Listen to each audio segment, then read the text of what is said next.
దాటేటప్పుడు శివాలయానికి ప్రదక్షిణం చేస్తే ఒక్క మారు చేస్తే చాలు, 3 మార్లు చేస్తే విశేషం. ఎందుకని 3 మాటలు? భగవాన్ రమణ మహర్షి ఎందుకు గిరి ప్రదక్షిణం చెయ్యాలి అన్నదానికి చెప్తుండేవారు.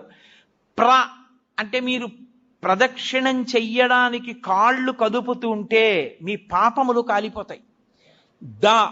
మీరు ఏ కోరికతో అలమటిస్తున్నారో ఆ కోరికలు ఇవ్వబడతాయి. మీరు ఏ కోరిక లేకుండా ప్రదక్షిణం చేస్తుంటే అంటే జన్మ జన్మాంతరములందు చేసిన పాపములు కూడా కాలిపోతాయి. ఆఖరి ఊపిరి దగ్గర పాపపుణ్యములు లేని స్థితి కల్పించి మోక్షం ఇవ్వబడుతుంది. ప్రదక్షిణం, అందుకు శివాలయ ప్రదక్షిణం వచ్చింది.